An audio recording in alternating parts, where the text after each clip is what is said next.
gravar. É porque a outra ficou tão grande, aquela que a gente fez com os treinadores, que eu não consegui colocar no YouTube. Então, nem disponibilizar ela. Mas vamos lá, gravando. Tá? Então, quando o atleta entra no treinamento, no esporte, tá? O objetivo do treinador é estimular ele, propor tarefas, propor exercícios, propor treinos, tá? Que causem no corpo do atleta, na parte fisiológica, metabólica do atleta, um tipo de estresse, né? Em consequência desse estresse, o organismo libere diversos hormônios, diversas enzimas e proteínas, né? E que ocorram diversas reações químicas simultâneas ao exercício, né? Naquele momento, ou em continuidade, né? No pós-exercício, que é por isso que a gente fala da importância do descanso da alimentação pós-treino, né? Porque os efeitos do treino, eles continuam após o encerramento do treino, né? E todo esse conjunto de coisas, né? Esse conjunto de estímulos tem como objetivo melhorar a resposta metabólica do corpo, né? Que ele consiga ter ao organismo, ao atleta fazer uma intensidade máxima na competição, que ele consiga suportar e ter a capacidade de nadar ou de correr ou de levantar um peso com melhor forma de execução, com mais velocidade, com mais força e velocidade, com mais resistência, tá? Então essa é a definição aí do que ocorre dentro do corpo humano durante o treinamento. Se tiver complexo, se tiver um pouquinho mais profundo, me fala que a gente tenta exemplificar, porque as coisas são conectadas. E aí, a partir disso, né, vem a pergunta. Então, qual é o objetivo do treino? Né? O que a gente vai fazer naquele dia? Né? Aí é que o complemento, né? Entendendo, sabendo o que acontece dentro do corpo humano ao ser submetido ao treinamento desportivo de uma forma geral, tá? O objetivo do treino especificamente, né, dentro daquela atividade que o atleta é parte, né? Se ele é um nadador, se ele é um corredor, se ele é corre de bicicleta ou, enfim, rema, qual é independente da atividade, de forma específica, administrar através de meios e métodos, né? Meios e métodos são as ferramentas de forma organizada e eficaz, um estímulo correto, né? Nem mais nem menos do que o necessário para melhorar, seja a capacidade física e também a capacidade técnica que se faz necessária para que se obtenha a otimização da performance esportiva. Tá? Então, cada esporte especificamente... Desculpa, passou aqui, eu fui. Cada esporte especificamente tem o seu meio e o seu método de estimular o atleta, tá? De forma organizada e eficaz para que ele consiga melhorar a sua performance. Ok? Alguma pergunta, galera? Alguma dúvida aí para a gente passar para frente? Alguma coisa aí, Rafa? Não tem nada não. Beleza. Sabendo disso, a gente começa a pensar no caminho, tá? No caminho que a gente tem para elaborar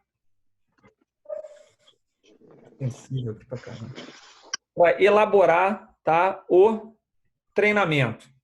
E tudo, né, vai partir do que a gente chama dos princípios do treinamento esportivo, né? Antes nós falamos sobre a liberação de hormônios, de enzimas, proteínas, o estresse, as reações químicas, né?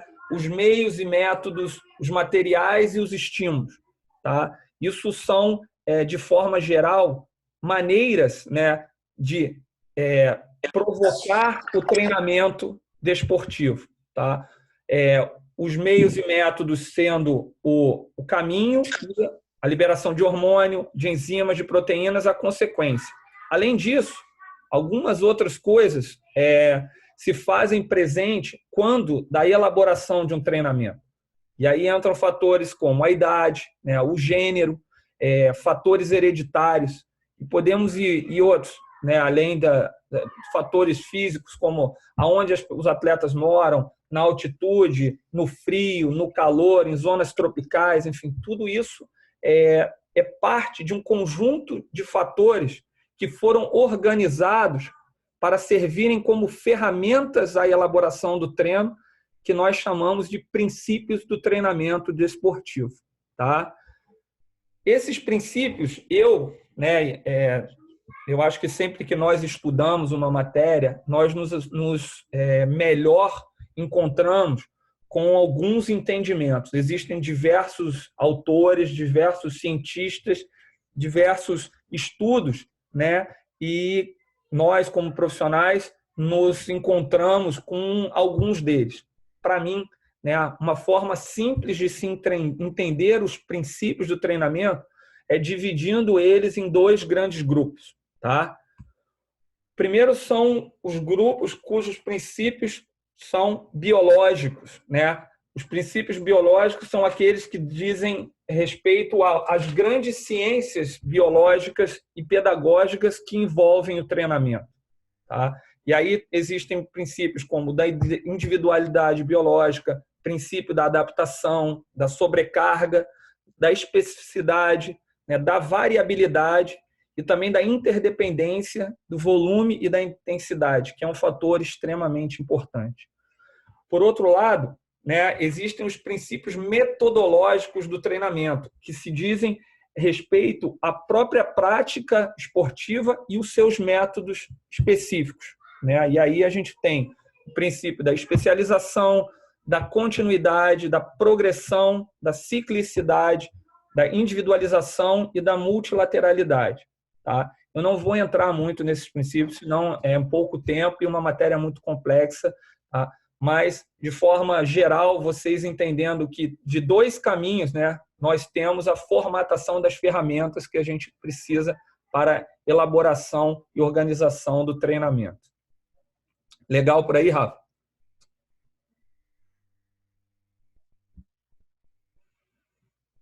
Tranquilo, não, eu estou falando com o Augusto só para fechar o áudio. Tá, beleza. Vamos lá. Após entendermos que os princípios do treinamento funcionam como ferramentas, tá? Nós passamos a entender e nos preocupar em como utilizar essas ferramentas para melhor elaboração do treinamento. Tá? Então, um fator muito importante, na verdade, para mim, é o mais importante dentro do treinamento, se chama organização. Por quê? Porque nomenclatura, métodos e tipos de periodização, tipos de treino, existem milhares. Tá? Como eu falei antes, existem muitos cientistas, estudiosos, autores, teóricos, né, do treinamento, e cada um escreve e dá o nome que achar que melhor se encaixa aquela matéria. Mas o mais importante para nós, que estamos no campo, né, ali na realização, no treinamento, é entendermos que a organização é primordial para a boa execução do treinamento.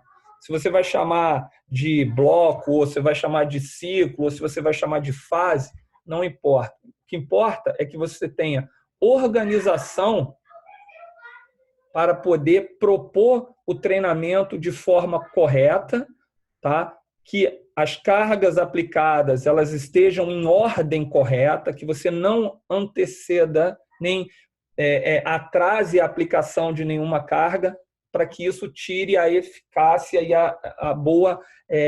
o bom resultado do treinamento. Tá? Então, as ferramentas que nós sabemos são os princípios, são utilizados de forma organizada, tá? para que a gente possa planejar e periodizar o treinamento. Ok? Dentro das estruturas, dentro dessa organização, tá?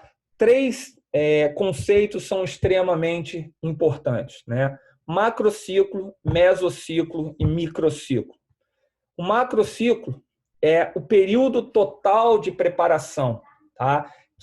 Ele compreende do início do período de preparação até a data da competição.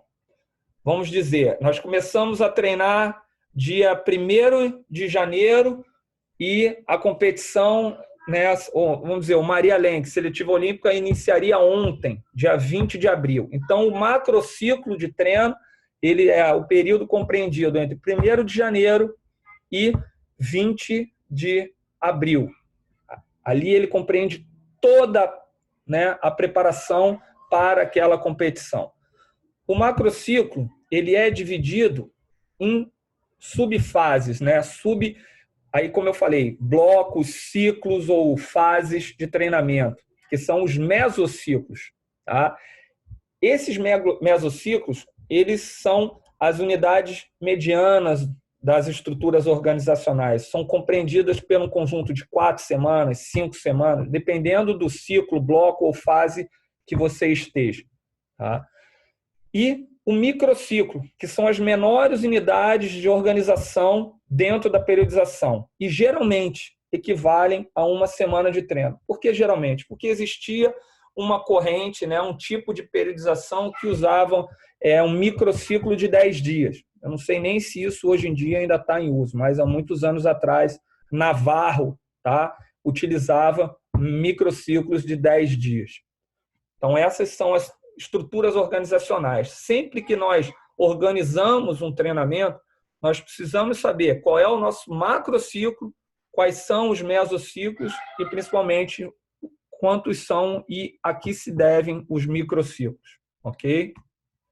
Aí um diagrama de forma simples para vocês entenderem, tá? O macro, tá? Que é todo o programa, o meso, que são as fases, o micro, que são as semanas, e a sessão de treino, que é o dia de treino. Aí, as fases do treinamento, tá? De uma forma sintética, tá aí um macrociclo. As fases que correspondem a esse macrociclo. Cada uma dessas fases é um mesociclo, né? Então, tem a adaptação, o período básico, a fase básica, específica, competitiva, o polimento e o transitório, que é aquela conexão entre o final de uma competição e o início de preparação para outra competição, né? O início de outro macrociclo. Para vocês terem uma ideia, dentro do nosso grupo hoje, né? Falando aí do grupo juvenil para cima, onde tem uma divisão um pouco maior para as competições, quando tem aquela divisão do grupo absoluto, né, o grupo absoluto ele nada 4 competições principais por ano. O Maria Lenk, que é em abril, geralmente, o brasileiro de categoria, que está ali em junho, então o Finkel em setembro, e o brasileiro de final de ano em novembro, dezembro. Então são 4 macrociclos, né, ao longo da temporada. O grupo que está dentro do grupo que treina para os campeonatos brasileiros, ele trabalha em 2 macrociclos. Um para o brasileiro de meio do ano e um para o brasileiro de final do ano. Tá? Todos esses macros compreendem todas essas fases que vocês estão vendo. Adaptação, básico, específico, competitivo, polimento, transitório. O tamanho de cada fase, né, a duração de cada fase, ela é muito variável. Ela depende principalmente do número de semanas que a gente tem, né, do nível de treinamento que o atleta está. Por exemplo, o grupo tem 4 macrociclos. O último macrociclo, o período básico, ele é muito pequeno. Por quê? Porque nós já viemos com um ano todo de treino nas costas. Então, o atleta está com uma boa bagagem aeróbica, né? Então, nós vamos trabalhar mais a nível de específico e competitivo. né?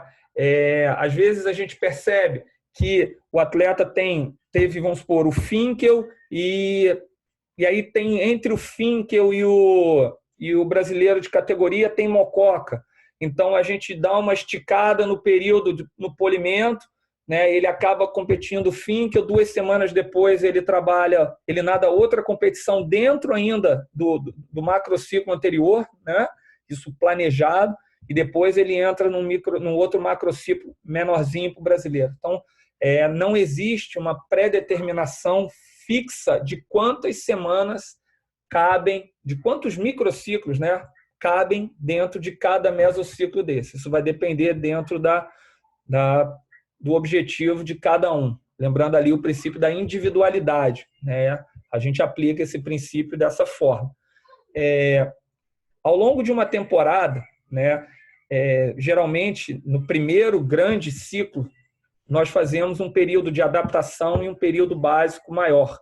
Um período específico e um período competitivo menor. E aí, já no segundo ciclo, a gente inverte. Diminui a adaptação e o básico, aumenta o específico competitivo. É uma forma que eu gosto de trabalhar para que o pessoal dê um resultado maior no final do ano. Tá? Eu vou mais à frente falar um pouco mais, mas para vocês terem uma ideia inicial aí do que isso se trata. Rafa, alguma pergunta? Alguma coisa? Não. Beleza. Pode seguir. Legal. As fases de treinamento, tá? Como eu falei lá no início, assim como as reações químicas, as fases elas se sucedem de forma consecutiva e interdependente, né? Lembra lá que a gente falou da interdependência, né? Do volume e da intensidade. Então, é importante a gente entender que o período básico é um período de mais volume e menos intensidade. À medida que nós vamos andando para perto da competição principal, nós aumentamos a intensidade e nós diminuímos o volume. Ok? Isso é importante porque existem várias formas, né, como eu falei, de você periodizar, existem vários tipos de periodização, né? Mas, a nível de resultado, nós utilizamos uma periodização que trabalha de forma consecutiva, que as cargas vão se sucedendo, tá? E que o que foi treinado antes tem uma relação muito importante com o que é treinado depois.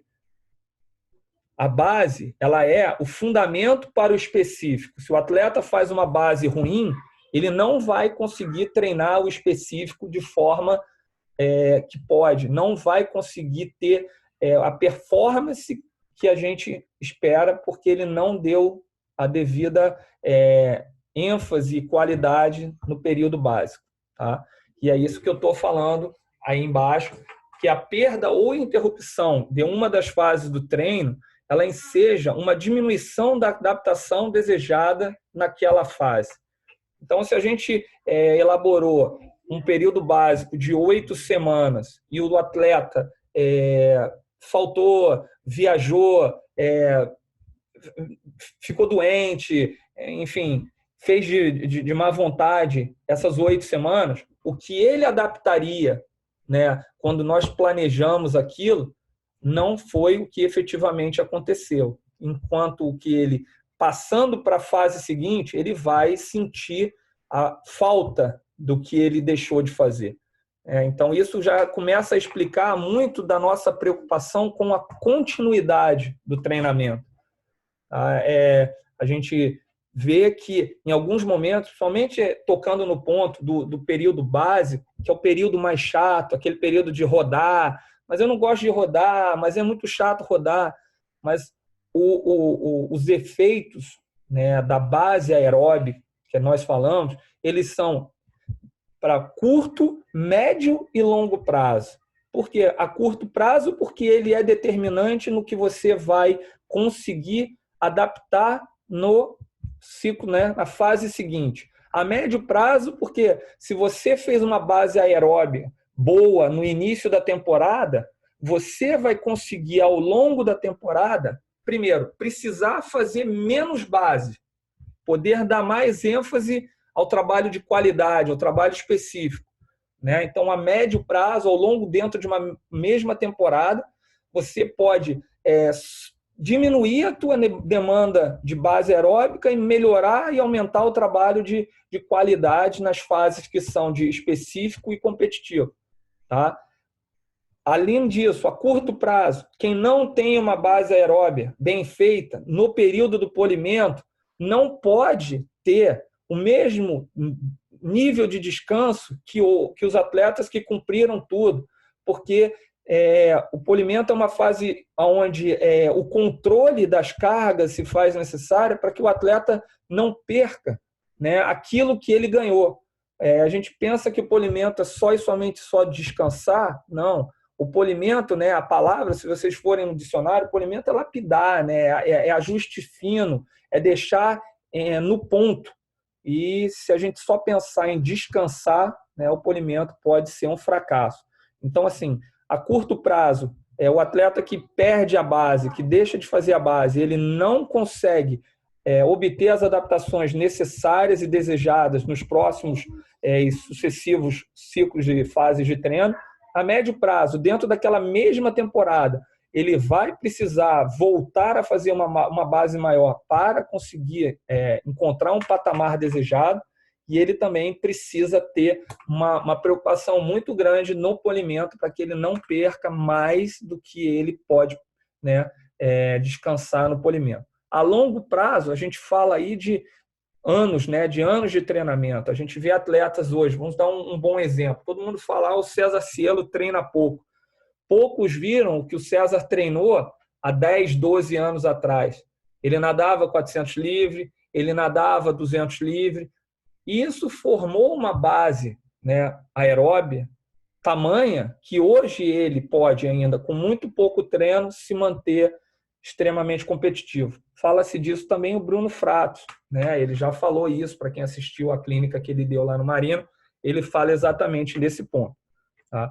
E aí, por fim, a gente diz que é uma coisa que às vezes está muito na cabeça dos atletas. Eu faltei hoje, amanhã eu compenso. Não existe compensação, exatamente pelo que a gente falou, pelo princípio, né, do treino ser de forma sucessiva e consecutiva. Então, não tem como a gente voltar atrás. Não podemos retroagir, dentro do processo de desenvolvimento do treinamento, né? Então, a gente perdeu. Eu fiquei uma semana, viajei uma semana,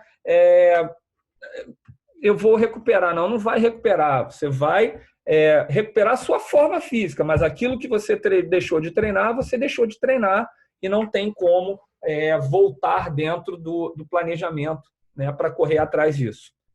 Legal? Aqui, rapidinho. Fala lá o que você falou no Encontros Técnicos, porque eu não sei se a galera está segurando as perguntas final. Que é como se fosse bate-papo, né? E aí, quem quiser perguntar no meio aqui. Não tem problema, pessoal. O pessoal que entrou agora, que eventualmente não tiver entendido alguma coisa, pode mandar uma pergunta, ou até, enfim, não está conseguindo escrever, mandar um áudio aí, perguntar a gente de forma organizada, né, para ninguém falar, todos não falarem ao mesmo tempo e ninguém entender ninguém. A gente está aí para um bate-papo, não é só falar, não, tá bem? Quem quiser perguntar alguma coisa, não tiver entendido, tá? A gente para e na hora mesmo a gente responde, ok? Podemos seguir? Vamos lá. Então, a gente estava falando das fases de treino, né? Macro, meso e micro. E agora vamos falar da sessão de treino, né? Do dia de treino. A sessão de treino, né? Quando nós elaboramos um microciclo, né? Aí a gente está falando de 9, 10, 8 treinos, às vezes 6 para o pessoal que não dobra. O primeiro ponto que a gente precisa entender entendendo a dificuldade de todos, entendendo a realidade escolar, logística e, enfim, familiar de todo mundo, quanto mais sessões de treino dentro de um microciclo nós temos, mais tipos de treino nós conseguimos propor. E mais, lembrando lá o que nós falamos no início, mais estímulos nós administramos no atleta para que ele consiga desenvolver as capacidades metabólicas necessárias para a melhor performance. É um exercício nosso também, a gente sabe, e não estou fazendo essa palestra para levantar a questão de quem dobra, quem não dobra, mas faz diferença pelo aspecto volume de treino, pelo aspecto consistência de trabalho e principalmente pelo aspecto da variabilidade, né? O princípio da variabilidade que nós também entendemos como um princípio metodológico do treinamento. Então, dentro de uma sessão de treino, nós estabelecemos o que vai ser realizado. Mais à frente eu vou falar para vocês dos objetivos principais e secundários. Mas, de forma geral, uma sessão de treino engloba tudo isso que a gente está falando aí. Uma parte aeróbica, uma parte regenerativa, uma parte anaeróbica, ritmo de prova, perna e braço, velocidade, paraquedas como sendo aí a simbologia do treinamento de força. E nós dividimos as sessões ao longo do microciclo de forma que estimulemos da melhor maneira possível, respeitando a fase de treinamento, né, que a gente está, de acordo daquela princípio da interdependência de volume e intensidade, né, o que vai ser aplicado em cada treino. Tá? As diferentes sessões de treinamento dentro de um macrociclo, elas alternam entre diversos tipos de trabalho para que se abranja uma maior variação de estímulos. E cada sessão de treino tem a sua importância. E a perda de alguma delas também gera um desequilíbrio naquele princípio da intensidade e volume e recai naquela questão da sucessão e do treinamento consecutivo. Né? Muitas vezes, mas eu não estou a fim de treinar hoje, aí chego lá, faço o corpo mole. Beleza. Né? Não vai ter o objetivo da sessão de treino que a gente gostaria. Se um atleta que consegue treinar 10 vezes por semana, acontecer dele um treino, não conseguir estar bem ou realmente não fazer de forma que estabeleça o objetivo, alcance o objetivo, né? É uma coisa. Agora, quando a gente tem um atleta que consegue treinar 6 vezes, 5 vezes na semana, se ele já perde uma, o nosso índice de aproveitamento cai muito.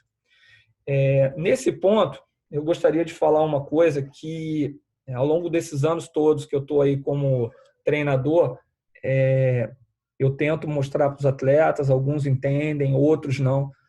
Treinar bem, pessoal, não é necessariamente dar o melhor tempo no treinamento. Uma das primeiras coisas que eu falei na apresentação é que nós treinamos para competir. Nós treinamos para melhorar a nossa capacidade de competição. Não treinamos para melhorar a nossa capacidade de dar o melhor tempo no treino. Por que isso é tão importante? Porque, às vezes, né, se a gente... Não necessariamente é um mau sinal, mas se um atleta, às vezes, não está conseguindo treinar tudo, não está conseguindo fazer a preparação física como deve, não está conseguindo dobrar, às vezes ele chega no treino e consegue performar de forma a nadar muito próximo daquilo que ele tem em competição. E isso é um mau sinal. Sinal de que o treinamento não está sendo eficaz de forma que consiga estimular ele a gerar novas adaptações em busca de uma resposta metabólica melhor ao esforço máximo. Ele está estagnado num patamar.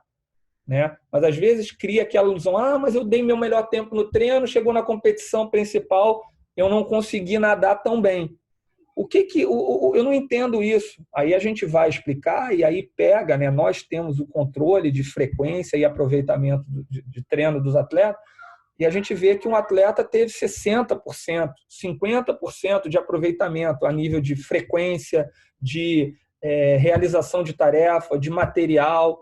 E aí a gente mostra que não tem como, que ele realmente estava em forma só. Ele estava em forma, mas não gerou, né, o treinamento que ele conseguiu realizar dentro desse macrociclo não foi suficiente para gerar novas adaptações e, com isso, né, elevar o potencial motor e morfológico do corpo para que ele conseguisse competir melhor. Tá? Não sei se isso aí foi de entendimento de vocês, mas isso é uma coisa que ocorre muito, né? O atleta achar que só e somente só dando grande tempo no treino é sinal de que ele está muito bom. Nem sempre, né? Eu conheço atletas que fizeram performances fantásticas em competições porque se submeteram a todo o processo de treinamento, sofreram nas fases que tiveram que sofrer, passaram por cima disso e chegaram na competição e conseguiram nadar o melhor lá sem efetivamente ter os melhores tempos a nível de número. Fizeram os melhores tempos a nível de cumprir todo o planejamento. Né? Eu só complementando aqui, na verdade, é aquele negócio que a gente fala, né? Que nem sempre um treino só maravilhoso, um treino nota 10 e o resto dos treinos nota 5 vai dar um resultado muito bom. Às vezes aquele cara que está treinando de maneira mediana, mas de maneira consistente, né? Uma nota 8 em todos os treinos, esse cara talvez faça uma adaptação melhor do que o cara que fez um excelente treino num dia e no dia seguinte um treino muito ruim. A gente discute isso sempre lá, né? Exatamente. E além disso, é aquela coisa, né? O atleta ele se baseia num treino maravilhoso que ele fez para justificar algumas outras coisas. Por exemplo, ontem nós fizemos um treino anaeróbio, o atleta performou muito bem. No dia seguinte, ele já chega para treinar, primeiro achando que o treino tem que ser regenerativo. E depois, já dizendo que por ter treinado tão bem ontem, hoje, ele tem o direito de treinar mal. Né? Então, é como o Rafael falou, é a média. Né? Muitos grandes resultados vêm só e somente só de uma sequência, de um macrociclo de bons treinos. Óbvio, um dia ou outro, todo mundo vai estar mal, como um dia ou outro, todo mundo vai estar excepcionalmente bem. Mas o que importa não são esses pontos extremos, e somente a média. Né? É uma média. Nós estamos falando aí de 16 semanas, né? Então, a média dos treinos ela é muito mais importante do que 2 ou 3 ou 5 treinos espetaculares que o atleta tenha feito eventualmente. Tá? Aquela história, né? Treinar bem num dia bom é obrigação do cara. O resultado tá na implicação do que você faz nos dias ruins, né? O que você faz dos dias ruins? Se você faz algum treino razoável ou se você simplesmente larga o treino. Nos dias bons, você obrigatoriamente tem que treinar muito bem. Exatamente. E o que você faz, e o quão próximo do teu melhor você performa no dia que está tudo contra, é o dia que você mais ganha. É o dia que, hoje eu me estressei, fiquei na escola o dia inteiro, fiz 8 provas, não consegui comer direito, caí na água. E naquele dia, né, você conseguir fazer um bom treino, o peso daquele treino na tua média é muito grande. E é daquele momento que você vai construir um grande resultado.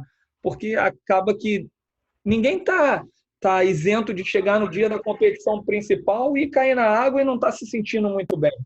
Nós não podemos fazer com que os atletas, nós, treinadores, comissão técnica, pais, psicólogos, né, namoradas, namorados, nós não podemos anexar, né, ou simplesmente vincular uma boa performance a estar se sentindo bem. É aquela velha história. Então, 2 exemplos que eu vou dar.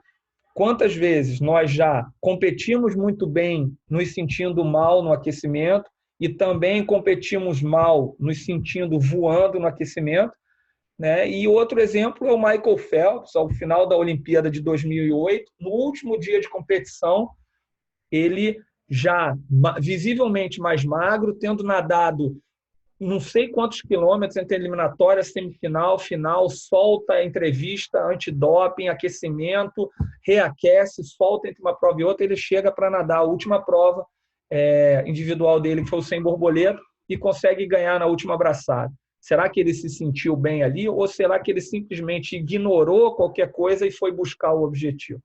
Isso é importante para a gente refletir. Tá? A gente tem 2 perguntas aqui agora. O Humberto perguntou como é que a gente consegue... Humberto. perguntou como a gente consegue avaliar se o atleta está evoluindo como a gente planejou. A gente tem alguns caminhos, né? Vamos esquecer um pouco da tecnologia e vamos acreditar no feedback que a gente tem. Nós, né?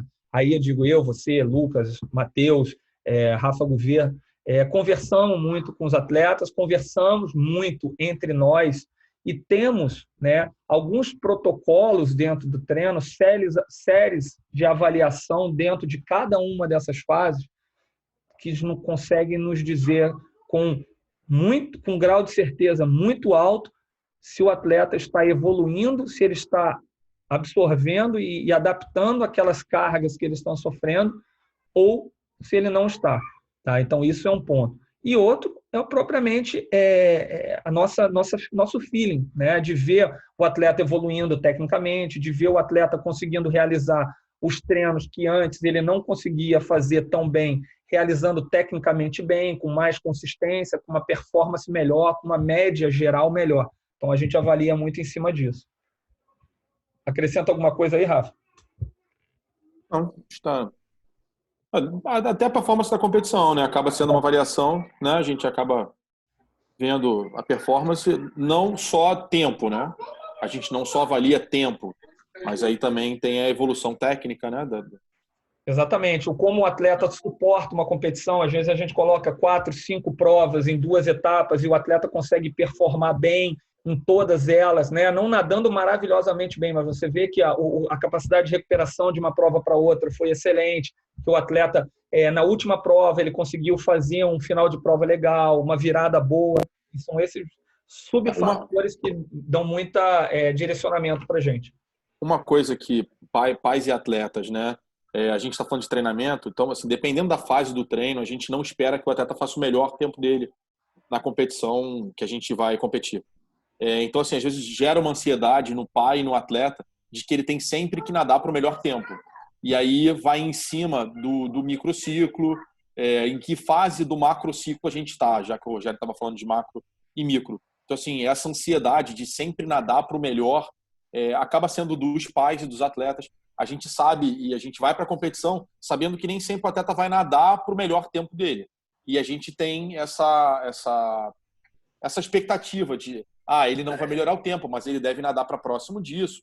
Então, assim, às vezes o atleta e os pais se frustram na competição, né? E a gente sabe que o atleta está evoluindo conforme planejado em cima do treino que a gente tem dado, né? Isso. E tem até um outro ponto que é consequência disso. Quando vai aproximando uma competição, tipo esse celebridade que nós temos, o atleta já chega na semana da competição com uma postura tipo, mas vocês não vão dar um descanso para a gente? Mas eu vou ter que fazer musculação. Por quê? Porque, de repente, essa ansiedade toda que está sendo criada em torno da performance, ela induz o atleta a querer descansar. E aí a gente, além de assim, a gente tem uma semana que tem um celebridade lá, nós vamos nadar sábado e de manhã e de tarde, tá? Vamos nadar como grupo, 2 provas de manhã, 2 provas à tarde.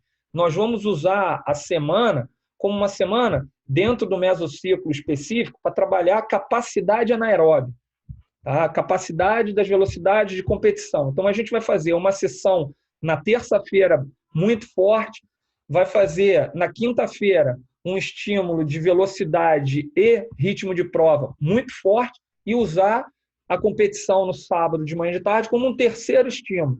Mas aí o atleta, preocupado só com a competição, esquecendo, né, do momento da temporada, ele vai fazer mal feito o treino da terça-feira, porque na cabeça dele não cabe um treinamento dessa intensidade na semana de uma competição. Na quinta-feira vai ser mais fraco ainda, ele vai dar um jeito de não comparecer à sessão de preparação física na quinta-feira depois do treino, vai faltar a dobra da sexta-feira, ou seja, ele fez o que a gente fala de autopolimento. Aí chegou na competição, ele não vai nadar bem do mesmo jeito, porque não é simplesmente mudar o que está planejado, descansar aleatoriamente no meio do nada que vai fazer o atleta nadar bem, né? A gente tem que trabalhar junto, e aí novamente chamando a responsabilidade para nós treinadores, para vocês pais, para os atletas e para a equipe com os outros atletas, né? Aquela coisa da união do time. Tirar da cabeça que eu só nado bem se eu estiver descansado. Quantas vezes, né, dentro de um treino muito duro, de um microciclo muito duro, o atleta consegue fazer uma grande sessão de treino com tempos fortíssimos. Aí a gente pergunta, ele precisou descansar para isso? Ele precisou de algum tipo de intervenção extra para que ele nadasse bem? Ou ele simplesmente foi lá e fez? Tá? Então, é isso aí que a gente precisa desconceitualizar. Né? O atleta brasileiro, principalmente, ele acha e ele atrela a performance ao descanso, e não precisa. Tá? O descanso vai vir na hora certa, na quantidade certa, para o atleta que fez exatamente tudo que precisava fazer. Mais pergunta aí, Rafa? Tem, ó, o Janton me perguntou aqui o seguinte, eu não sei se está na tua... Ah, mas eu não estou nem abrindo, porque na sexta-feira travou tudo, cara. Eu tô só... Não. É porque ele pergunta o seguinte, se essa adaptabilidade ao treino que a gente está fazendo, seco, que é fora da piscina, né? Uhum. Nesse tempo de quarentena, se o atleta, por exemplo, treina 2 horas por dia, ele teria que treinar 2 horas também fora da piscina o mesmo tempo. Entendeu? Tipo, ele treina 2 horas por dia, tá? De 5 às 7. Ele teria que treinar 2 horas fora, correndo, fazendo atividade, entendeu? Então, Genton, o objetivo maior nessa adaptação que a gente está fazendo, primeiro manter o estímulo mínimo necessário para a manutenção das capacidades que a gente treinou. Vou dar um exemplo. A capacidade aeróbica, ela é a que a gente demora mais a perder. Tá? A gente acaba conseguindo manter a capacidade aeróbica por mais tempo com o estímulo. Agora, a resistência de força, a gente perde ali com 5 dias de cessado o treinamento. Então, a gente procura priorizar nessas sessões de treino fora d'água a manutenção das cargas, das capacidades que a gente perde mais rapidamente, que são a resistência de força, o VO2 máximo, tá? E também a velocidade, né? O estímulo de velocidade. Então, a gente mescla diversas atividades para que a gente consiga ter a manutenção mínima disso tudo que a gente está treinou. Porém, tá? A natação é um esporte cuja adaptação ao meio, ela é extremamente importante. Então, quando nós retornarmos, quando os atletas caírem na água, o que eles vão sentir mais é a perda da sensibilidade à água e não necessariamente a capacidade física deles. Só complementando aqui, a gente está em 2 grupos. Tem um grupo de encontro de técnicos do Brasil, né? E aí eles mandaram um vídeo do Bernardinho, e o Bernardinho falando sobre exatamente esse período da quarentena, da importância da atividade física, né? Para atletas de alto rendimento, que na verdade a gente busca e a gente também tem. O mais importante, além de tudo, de manter o corpo ativo, até porque eles são atletas, a disciplina ao treinamento, né? Se você acaba com isso, eles estavam treinando, tem horários, tem tudo. Então, assim, o que o Bernardinho falou vamos tentar manter. Se o cara dorme 7 da noite, tenta dormir 7 da noite. Acordar, tentar manter as atividades nos horários que você fazia. Então, a escola de manhã, então vai estudar de manhã. Manter essa disciplina, sabe, das atividades físicas. Então, assim, por mais que a gente tenha perdas, até porque o específico é realmente dentro d'água, a gente tenta fazer a manutenção de força e a manutenção da parte cardiovascular, né? Para a gente minimizar as perdas, né? E ontem... Falei. O Rogério ontem colocou a gente, e eu acho que nós somos a única equipe do Brasil. A gente está fazendo um treinamento junto com a equipe da Austrália. E ontem também foi sobre isso. E eles também falaram da importância da gente se manter ativo, né, da cabeça ficar ativa, do corpo ficar ativo. Assim, eu acho que todos no mundo estão falando isso, sabe? Dentro do mais alto nível até o menor nível, todos falam de se manter, da disciplina, de fazer atividade, né? Não ficar parado, tentar reduzir as perdas, por mais que não seja dentro d'água. E complementando, Rafa, aí dentro daquilo que eu falei no início, para quem de repente não viu, é um momento de nós encontrarmos outras coisas que irão, né, nos acrescentar e nos desenvolver outras habilidades. Você É, a, falando ali também lá na Austrália. a autodisciplina, ela é importante. É um ponto assim, eu vou aproveitar essa quarentena para treinar porque eu preciso treinar, porque eu sei que é importante a minha manutenção na atividade, a minha coordenação motora, meu estado atlético, mas eu vou me manter ativo porque eu tenho compromisso, eu não preciso de ninguém me cobrando isso. Eu acho que desenvolver isso, é um ganho, né? É o momento da gente ganhar isso. Né? O mundo inteiro está parado, poucos estão tendo oportunidade de treinar. Então, nós estamos iguais.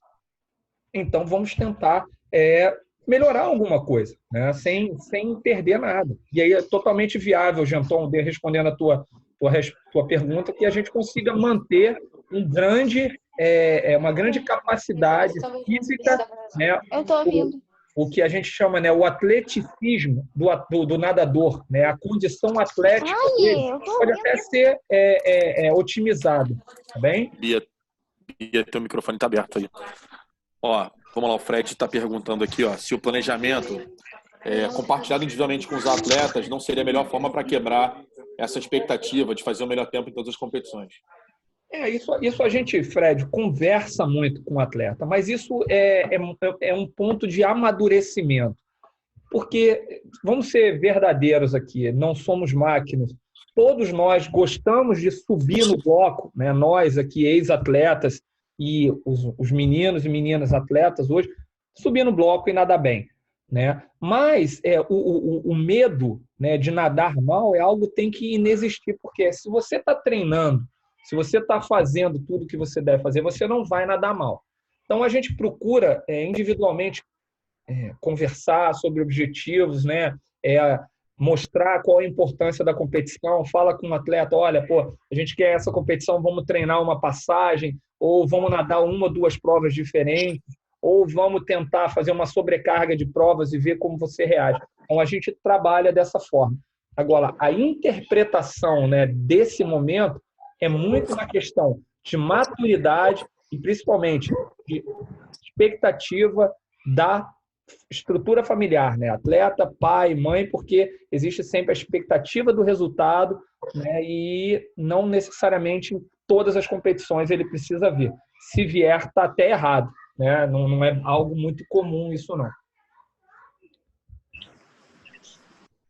Olha lá, segue aí. Então, vamos lá. Então, a gente já falou aí da variabilidade das sessões de treino, dos tipos de estímulo. Então, eu trouxe aqui para vocês, né, um exemplo de um microciclo, né, da fase específica, com um atleta que faz 10 treinos por semana. Tá? Então, aí nós temos treinos pela manhã de segunda a sábado e treinos à tarde de segunda e terça, e quinta e sexta. Né? Não estou dizendo que isso aí seja o modelo ideal, não. Isso é só um modelo do máximo que a gente tem de tempo, né, de sessões de treino durante um microciclo para treinar. Então, a gente consegue trabalhar sessões aeróbicas na segunda-feira, na quinta-feira, tá? E na sexta-feira pela manhã, trabalhos específicos de velocidade na terça de manhã e na sexta tarde, trabalhos de regenerativo exclusivamente na quarta-feira, trabalhos de ritmo de prova na terça, na quinta e no sábado. Tá? Então, a gente consegue fazer um trabalho de ritmo de uma prova aqui, outro tipo de ritmo de prova na quinta e outro tipo de ritmo de prova no sábado. Né? Conseguimos introduzir trabalhos de perna específicos na segunda e na sexta, trabalhos de fundamento também na sexta. Né? E, para mim, dentro do meu planejamento, um treino que é crucial para o atleta é o treino da segunda-feira de manhã. Né? Pois todos terminam ali a semana no sábado, têm as suas rotinas, né, alteradas pelo final de semana, ou eles vão ao cinema, ou vão a uma festinha, ou dormem tarde, ou acordam tarde. Então, assim, na segunda-feira é muito normal que todos estejam bem mal para treinar. Os que treinam de manhã, eles resolvem esse problema de manhã e conseguem treinar melhor na segunda tarde. E os que não conseguem treinar a segunda de manhã realmente acabam sofrendo muito na segunda tarde. E às vezes, né, para aqueles que só treinam segunda, terça, quarta, quinta e sexta tarde, sábado de manhã, esse treino da segunda-feira acaba sendo muito improdutivo e aí a gente perde quase que 20% do que a gente tem para treinar na semana. Tá? Então, esse aí é um modelo simples, nada demais, enfim, só sobre a variação de estímulos que a gente dá dentro do microciclo. Tá? Como eu havia falado, dentro de uma sessão de treino, nós temos vários pontos. Né? O objetivo principal daquela sessão, que como vocês viram aqui, eu coloquei, isso aqui a gente está falando de objetivo principal. Tá? Objetivo secundário, às vezes é uma sobrecarga, às vezes é o próprio regenerativo. Por exemplo, a gente fez uma série de muita intensidade. O objetivo secundário dessa série de muita intensidade é colocar um trabalho aeróbio para estimular a recuperação ativa, né, a remoção de todo o produto final da intensidade máxima. A gente está falando aí de lactato, de ácido lático, de amônia, de outros resquícios metabólicos que, se nós estimularmos uma atividade aeróbia bem controlada após a intensidade máxima ali do ritmo de prova, a gente consegue melhorar a eficácia da remoção do lactato. Né? Então, atletas que nadam 2, 3 provas numa mesma etapa dentro de um campeonato brasileiro precisam disso para que consigam estar sempre recuperados das provas. Às vezes, a gente tem atividades que se interdependem. Por exemplo, a gente faz um trabalho de paraquedas, né, de força no início do treino para recrutar a musculatura, né, para a gente ter uma ativação neural maior, para que a gente possibilite que o atleta execute determinada atividade numa intensidade maior. Depois a gente tem a série principal e depois a gente tem o objetivo secundário. Então, o atleta precisa entender que o treino não é somente o objetivo principal, que o treino tem várias partes. Né? O treino é muito importante. Às vezes o atleta pergunta para a gente, né, Rafa, qual a série de hoje? Mas não é a série, é o treino. Né? Pergunta sempre essa. Né? O treino é importante do momento que o cara cai na água até o solto. Por quê? Porque o aquecimento é o momento que o atleta vai ter para se preparar, né, até aquela relaxada, porque às vezes o cara vem correndo da escola, fez uma prova, comeu no carro, pegou trânsito, subiu as escadas, entrou no clube correndo, cai na água, agora ele vai serenar, ele vai melhor fazer com que o sangue flua ali no corpo dele todo, que dê uma preparada para ele fazer bem o treino. Então, o que a gente vê às vezes é o atleta, no aquecimento, ele é o último a cair na água, ou ele para do outro lado, ou ele puxa o pé do amigo, ou ele nada errado. Então, isso aí não é legal. Eu vou falar especificamente de cada parte do treino logo após esse slide. Tá? Isso é só para mostrar a vocês de forma geral o que acontece. E, por último, esse conceito aqui que eu estabeleci, que se chama cross-swing, porque todo mundo já viu como é que é um treino de crossfit, né? A gente tem dentro do mesmo treino diversas intensidades variando. Você tem um aquecimento, aí às vezes você tem um trabalho educativo técnico com uma demanda neural muito grande, aí você tem um trabalho mais aeróbico, aí você termina com um trabalho de intensidade máxima e vem com um trabalho regenerativo. Da mesma forma, a gente faz dentro da água. Né? Existe uma variação de intensidades muito grande dentro do treino. E os atletas precisam entender que são muito mais do que 2 ritmos, muito forte e solto. É o que às vezes a gente vê. O atleta que se preocupa só com o objetivo principal, o que vem antes ele solta e o que vem depois ele às vezes solta, às vezes nem faz, às vezes quer o banheiro, que quer parar porque está com dor no ombro, está com dor de cabeça, enfim. E aí o objetivo do treino como um todo não foi alcançado. Legal? Rafa, alguma pergunta? Não, pode seguir. Não. Beleza. Bom, como a gente estava falando, tá? Dessecando uma sessão de treino, a gente tem essas partes aí. Aquecimento, educativos, velocidade, série de perna, série de braço, série de nado e regenerativo. Percebam vocês que eu coloquei ao lado de todos os itens após o aquecimento, série principal e uma interrogação. Por quê? Porque dependendo da sessão, dependendo da fase, dependendo do objetivo e dependendo muito daquilo que nós, como comissão técnica, estamos observando dos atletas e do grupo. Por quê? Porque se existe uma característica do meu planejamento, é a flexibilidade da sessão de treino. Eu acordo diariamente muito cedo, inclusive nos domingos, e domingo é o dia que eu sento às 4h30 da manhã para elaborar todos os treinos da semana. Eu já tenho o esqueleto, eu já tenho o meu macro desenhado, eu já tenho os meus mesociclos desenhados, e aí eu vou elaborar o microciclo seguinte. Então, para que esse microciclo seja elaborado, o que vai ser relevante? Primeiro, a forma com que o grupo realizou o microciclo anterior. O quão acumulados de treino, nós da comissão técnica, percebemos que eles estão. A necessidade da introdução ou subtração de algum tipo de trabalho. Muitas vezes a gente percebe que os atletas precisam trabalhar um pouquinho mais de velocidade alática, Rafa? Às vezes a gente fala muito disso. No início do treino ali, uma velocidade mais pura.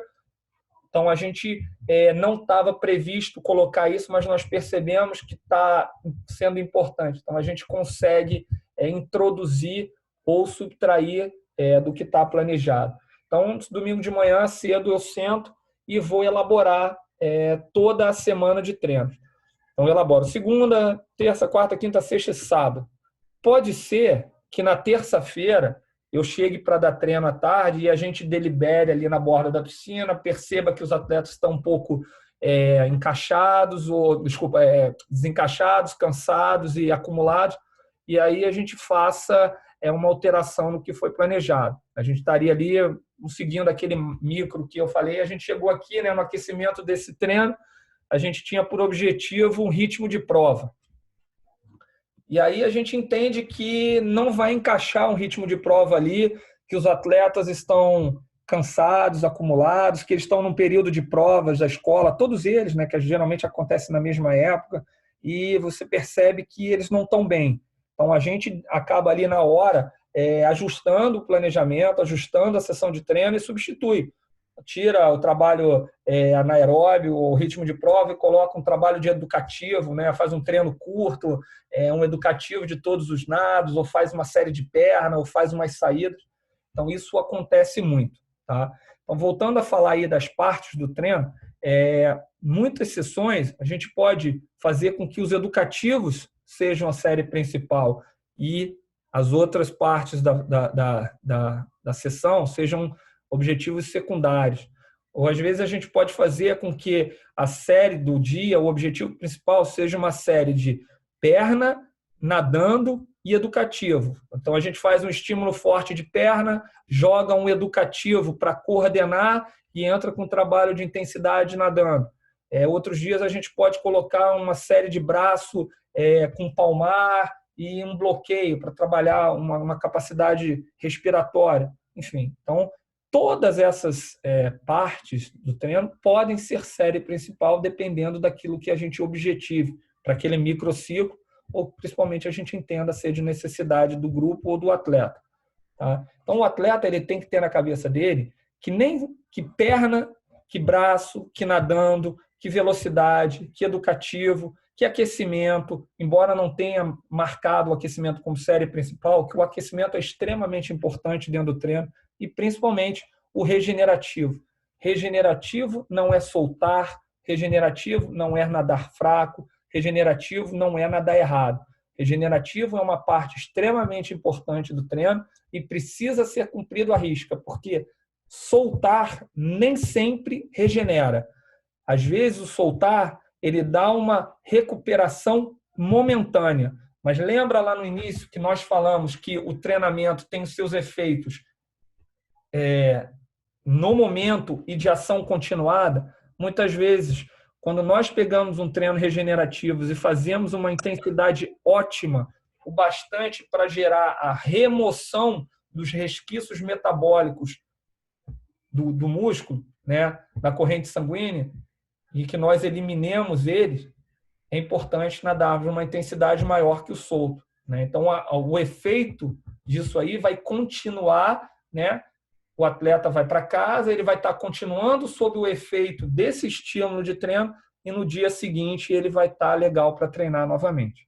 Legal? Alguma dúvida quanto a isso? Sem perguntas. Tá.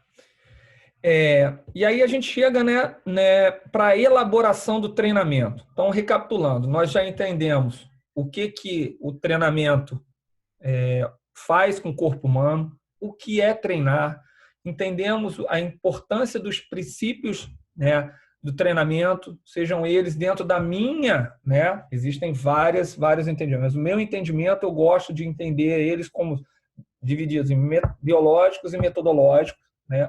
Nós já entendemos a importância da organização do treinamento, que é importante o treinador, o atleta, saber que a coisa precisa estar organizada para acontecer, independente do nome que você vai atribuir a cada fase, né? Nós já entendemos as grandes mesos e micros estruturas organizacionais, nós já entendemos como são as fases do treino, a sessão do treino, e agora nós vamos entender como a gente planeja e periodiza o treinamento, né? Como a gente faz aquilo ali que vocês viram que são os microciclos. Primeira coisa, e toda palestra que eu dou, dando aí uma pós-graduação, foi uma das coisas que eu percebi que os atletas, alguns estudantes de educação física, eles confundem muito a questão do planejar e periodizar. Muitos acham que é a mesma coisa. No meu humilde entendimento, são coisas diferentes. Por quê? Para mim, o planejar ele é uma coisa um pouco maior, né? Ele é uma coisa a nível de você, primeiro, avaliar os resultados que você vem tendo, né? Avaliar os resultados da periodização anterior, avaliar os resultados das competições que você teve, dos treinos que você fez, né? Ver o que daquilo ali restou válido ou não, né? Depois disso, estabelecer os novos parâmetros sobre os quais você vai periodizar. Ver, vou manter o mesmo volume? Vou aumentar o volume? Vou aumentar a preparação física e diminuir a água? Vou aumentar o treino de força dentro d'água, né? Entendido isso, estabelecido isso, vamos determinar quais os objetivos, né? Mas você vai passar, mas você só vai determinar os objetivos agora? Não. Os objetivos que a gente vai determinar agora é quando é que nós vamos fazer as competições preparatórias, quando é que nós vamos fazer eventualmente um treinamento à altitude, quando é que nós vamos fazer uma semana de supercompensação, qual é o objetivo que a gente quer alcançar em cada, né, ciclo, cada fase de treino. Olha, eu quero chegar a nadar 20% a mais do que nós nadamos no planejamento, na periodização anterior. Enfim, planejamos, né? Estabelecemos tudo aquilo que a gente quer fazer e também aquilo que a gente não vai querer fazer dessa vez. Aí a gente passa a periodizar isso aí. O que seria periodizar? Quantificar, né? Colocar num mapa, colocar num papel quanto de carga, quanto de volume com essas cargas, quantas sessões são necessárias para que a gente desenvolva esse volume, e em quantas sessões a gente vai conseguir colocar determinadas cargas. Tá? Então, o caminho, né, para elaborar o treino propriamente dito é planejar e depois periodizar, ok? E aí vem algumas coisas extras, né? Que aí, enfim, isso não está nos livros, isso não está enfim, nas bibliotecas, nos artigos, isso está no dia a dia, naquilo que a gente já viveu como atleta, como treinador, que a gente pôde observar culturalmente em outros países e que diferem muito da nossa realidade, ok? E eu atribuo isso à categoria dos detalhes que fazem uma grande diferença.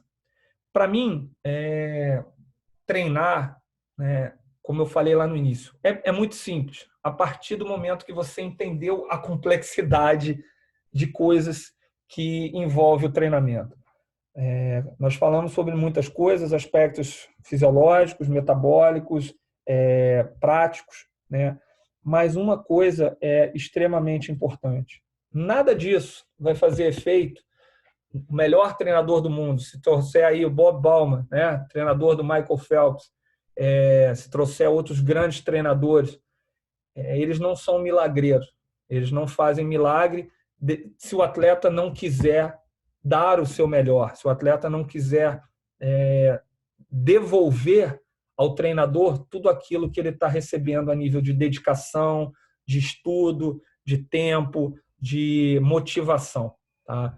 Então, aí são alguns pontos que, para mim, são os diferenciais. Primeira coisa é a concentração. Por quê?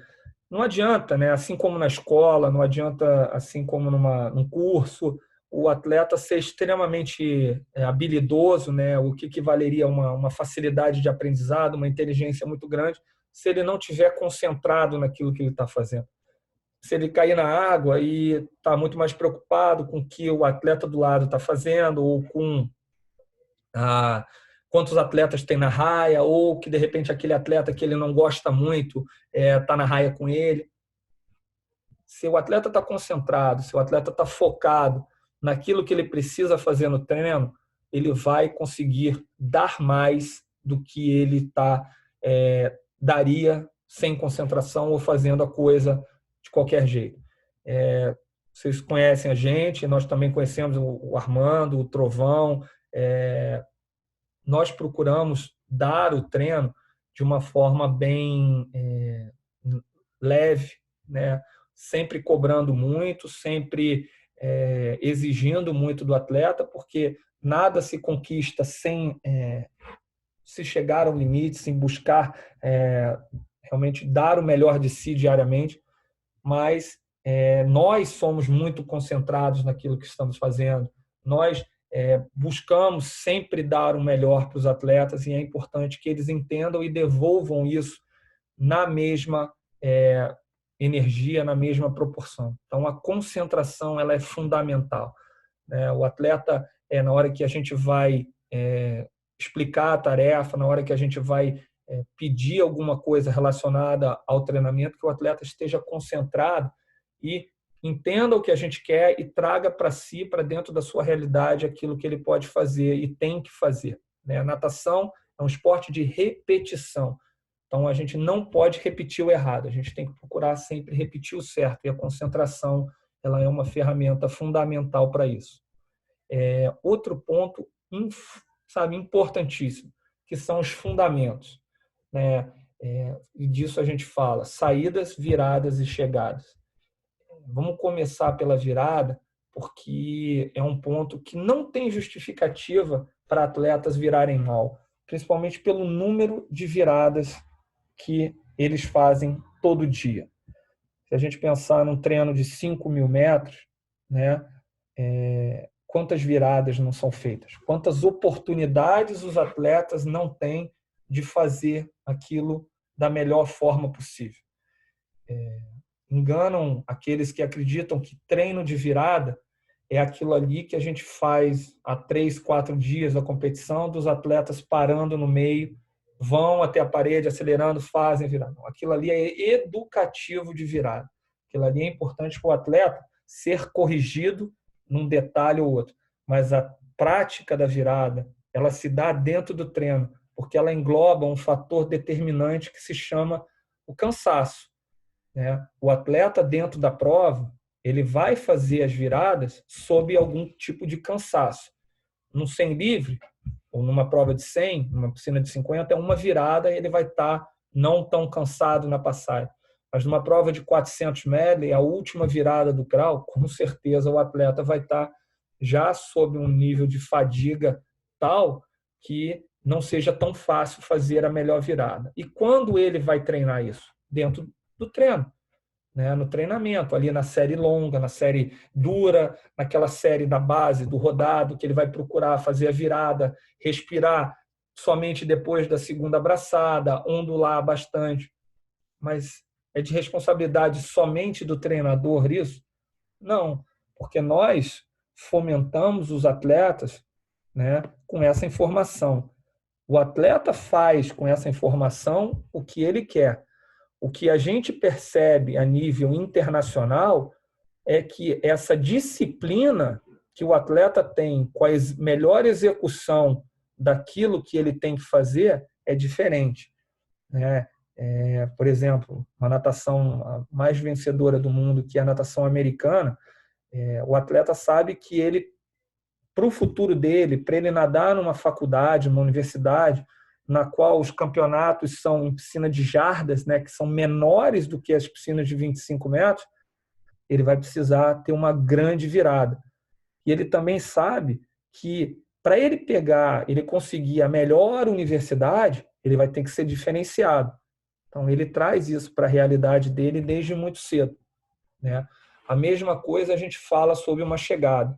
Quantos atletas não fazem chegada sem intensidade, sem muita vontade no treino? Deslizam, param antes, levantam a cabeça. Então, certamente, esses atletas vão chegar na competição e podem, com 90% de chance, perder uma prova na chegada. E o perder uma prova, às vezes, não é nem ganhar uma medalha de prata. Às vezes é deixar de se classificar para um campeonato mundial. Às vezes é deixar de pegar uma final num campeonato brasileiro, num campeonato, uma Olimpíada, numa Copa do Mundo. Às vezes é deixar de pegar uma medalha de bronze. Às vezes, enfim, são inúmeras as derrotas que podem ser oriundas de uma chegada ruim. Às vezes a gente vê o atleta que nadou 99,9% da prova em primeiro e perdeu na chegada. Isso são coisas que geram um trauma, geram decepções muito grandes e, às vezes, acabam limitando a carreira do atleta. E as saídas também, né? A gente entende que o treino da saída, às vezes, demanda um bloco bom, mas, especificamente no nosso caso, né, tanto no Marina quanto no Maria Lenk, nós temos bons blocos, nós temos condição de treinar bem, né? Às vezes, muitas vezes, até a gente fazendo meia-culpa, nós treinadores, pela necessidade de corrermos com o planejamento, pelo pouco tempo que a gente tem para treinar, a gente acaba não fazendo tantos treinos específicos, mas regularmente, pelo menos 2, 3 vezes na semana, nós fazemos tiros do bloco com saída. Então, os atletas têm oportunidade de treinar, eles recebem informação sobre como melhorar a saída, mas eles precisam também fazer disso o seu objetivo diário, tá? Finalizando esse ponto, a questão do ritmo certo, né? Nós já falamos um pouquinho aí sobre o treinar bem, ou dar tempo, ou nadar o melhor quando está mal, e isso é um pouquinho, né? Só que mais especificamente, os atletas entenderem que eles precisam respeitar o ritmo. E é legal também para os pais que acompanham os treinos entenderem que nem todo dia o filho vai precisar nadar forte. Tá? Tem dias que a intensidade é máxima, tem dias que a intensidade é baixa, tem dias que a intensidade é média, tem dias que a intensidade é progressiva, tem dias que a intensidade é negativa, tem dias que a intensidade é solta, e que é importante que isso seja feito, né? Seja seguido. Nós, algum tempo atrás, recebemos um atleta de fundo e ele treinava diariamente, todas as atividades, do aquecimento até o final do treino, na mesma intensidade.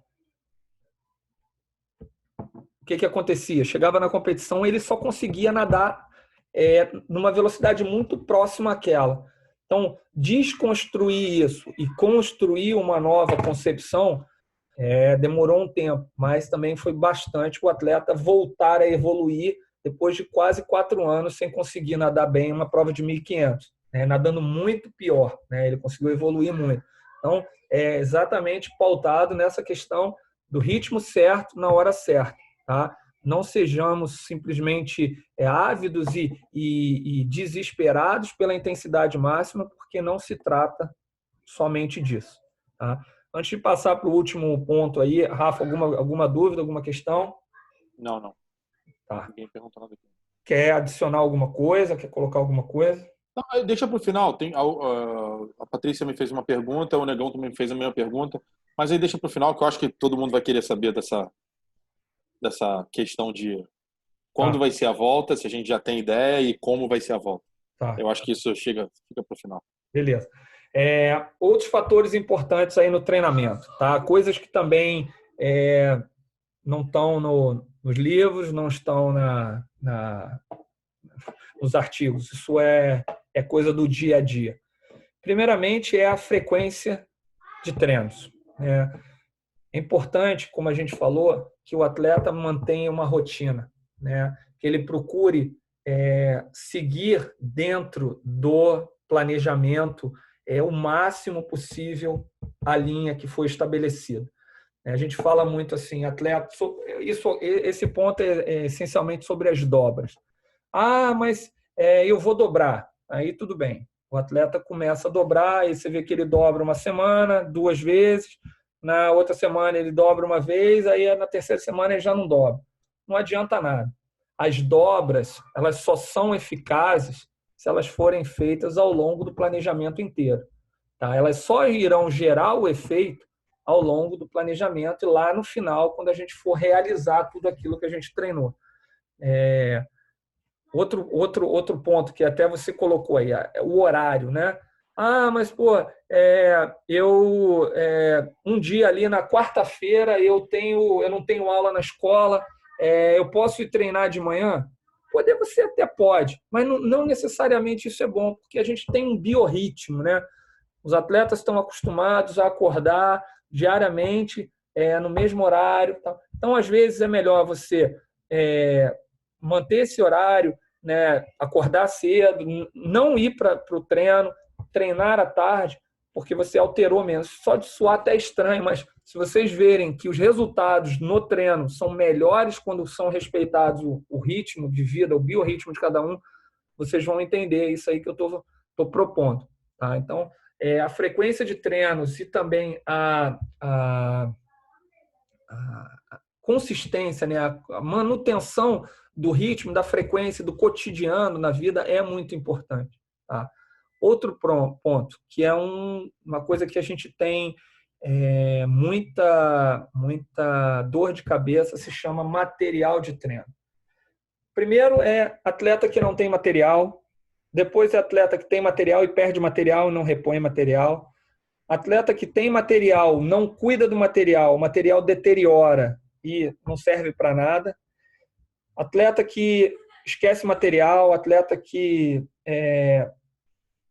pega emprestado e perde material. Exatamente, pega emprestado e perde material. Então, a gente imagina uma sala de aula. Eu não gosto de fazer muito essa analogia de esporte e escola, porque no fundo não tem muita... não é real a comparação, mas imagina você, na sala de aula, você precisar do teu material de escola, precisar de um dicionário de inglês para aula de inglês e passar o ano inteiro sem o dicionário de inglês. Pedindo emprestado, perdendo. Óbvio que o aproveitamento não vai ser igual àquele que tem o dicionário. O compasso na aula de geometria, enfim, tantas são, o livro, a gramática. Então, é o que a gente fala. O elástico. Quantas às vezes a gente já pediu elástico? Nós só temos 4 atletas com elástico na borda da piscina. Então, é muito ruim. Isso compromete aquilo que a gente planejou. Além de ser chato, porque a gente quer o melhor dos atletas, a gente quer o máximo dos atletas e acaba não vendo essa preocupação por conta deles. Tá? Então, isso é um ponto extremamente importante e é diferencial na execução do treino. O atleta, mas eu fiz tudo. Eu falei, pô, você fez tudo, mas você não tem um paraquedas, né? Você não tem palmar, você não tem elástico, você fez tudo. Né? Você fez aquilo que você tinha o material para fazer. O que você não tinha, você não fez. Né? Então, esse é um ponto. E é aquilo ali que nós já batemos com relação ao planejamento do treino, mas aí no que diz respeito aos atletas. Organização, compromisso e disciplina.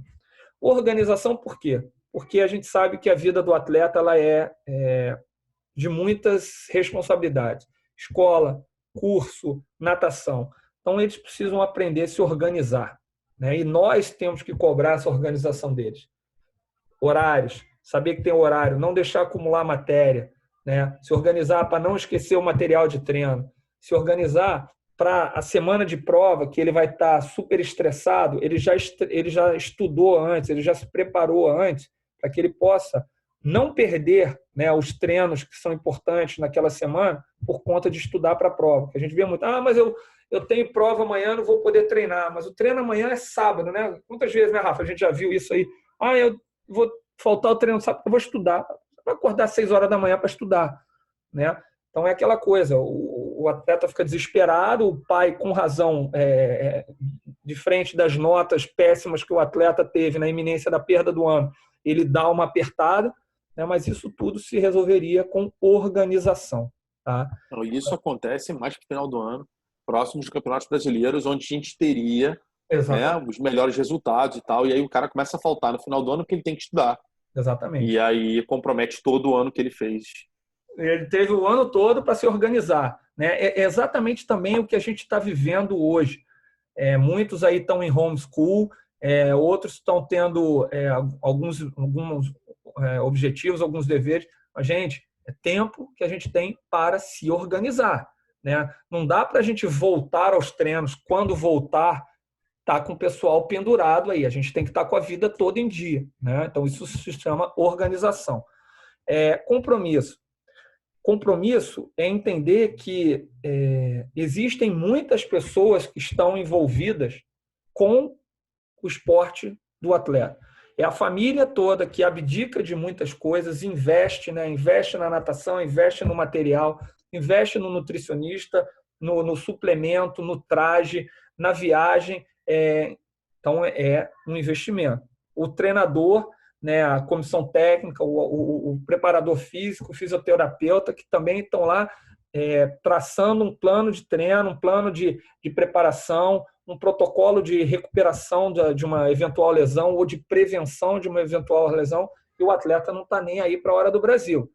Né? Então, isso se chama compromisso. Tá? Precisa entender a complexidade do envolvimento dentro da relação. São relações, são mini relações individuais, né? Cada família com a comissão técnica existe um envolvimento. Então o atleta precisa entender a importância disso. E não precisa nem entender, né? nem falar com relação à disciplina. Mas eu gostaria de falar da disciplina num aspecto um pouco maior. Isso é uma coisa que fica muito evidente quando a gente tem competições no exterior, como o atleta brasileiro ele se destaca negativamente por alguns pontos. Né? Por exemplo, o atleta brasileiro nadou mal. Ele chega na área de atletas do Brasil jogando material no chão, falando alto com o treinador, dando patada. A gente não vê isso. Né? A disciplina e o respeito elas precisam existir no bom momento e no mau momento. No momento em que o treino é um treino mais descontraído, não transcender o limite da disciplina, da educação, para que não atinja outros atletas. Então, é importante que a gente entenda essa relação, a disciplina dentro do treinamento, não como um fator de cercear alguma coisa, mas sim como um fator de se criar um ambiente mais positivo, mais saudável e, acima de tudo, mais vencedor. Né? Eu acredito muito que a disciplina, sem a disciplina, a gente não consegue construir nada. E quanto antes os atletas entenderem que disciplina não é só ficar calado, disciplina também é respeitar o horário, é respeitar a palavra do treinador, é respeitar os compromissos que foram assumidos como equipe, o resultado disso é muito maior. Tá? Pessoal, basicamente isso. Falamos aí por aproximadamente 1h30. Tá? Espero que tenha sido de alguma forma acrescentando, né, a vocês, passando um pouquinho do que nós treinadores desejamos, como nós elaboramos o treinamento, como nós chegamos a tudo aquilo que administramos, propomos e expomos ao filho de vocês a fazer. E é complexo, mas é apaixonante. Tudo que a gente faz com muito amor e muita dedicação por todos, em todos os momentos difíceis, de grandes conquistas, momentos que as coisas dão errado, porque faz parte, né? As coisas precisam dar errado. Eu tenho uma filosofia que a falha é o fertilizante do sucesso. É importante em qualquer vitória um processo de perda, de falha, de frustração, para que a gente se encontre mais forte, mais determinado a conseguir aquilo que a gente tanto quer, que é o sucesso de todo mundo. Tá? Na direta proporção aí que cada um espera e investe na sua carreira. Tá, Rafa, se quiser finalizar com alguma coisa da minha parte aí, eu só agradeço a vocês Então, a paciência. Tá? Só se você pudesse responder, lógico. Se já tem alguma previsão de então, possível. O que eu estou fazendo já bastantes dias, né?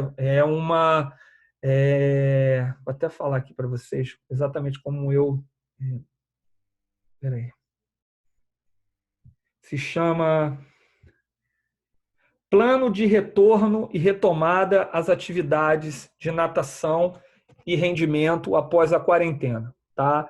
Isso aí é um conjunto de medidas e comportamentos que eu vou propor ao Marina e ao BNDES, né? São as duas piscinas que eu tenho ingerência, que sejam adotadas para que a gente consiga, de forma gradual, segura e, mais do que tudo, legal, né, retomar as atividades do treinamento. Eu acredito, assim, o CREF ontem emitiu um documento com algumas diretrizes. Isso que eu fiz já está mais ou menos pautado. Eu tive acesso a algumas conversas antes, a nível de diretoria executiva do CREF, de outras entidades, e estou elaborando isso e vou propor ao Marina, né? E também ao BNDES. E que a gente consiga, daqui para uns 10, 15, 20 dias aí, já ter alguma coisa. Logicamente, isso aí depende da aceitação e também, principalmente, né, da manifestação pública do governo aí quanto à liberação de academias e clubes para a prática dentro desse enquadramento, tá, que a gente está elaborando. Tá? Então, eu espero que em breve, a não ser que mude aí a situação da saúde, que a gente caia mais numa depressão aí de casos muito graves e nada mude do que a gente tem hoje de cenário. Tá? Eu acho que é isso aí a posição que a gente tem. O André está falando aqui da competição que o boletim que a FARJ botou para o final de maio. André, o presidente da federação, confirmou o calendário, né, para maio, mas pautado nele, não. Eu até falei, o Celso ligou. O Celso me ligou 2 domingos atrás, para falar alguma coisa. Eu não atendi ele. Eu tenho o meu posicionamento. O grupo Mirim Petis aí, que está participando, nós definimos não participar daquela competição ainda em março, antes do lockdown, né, do fechamento.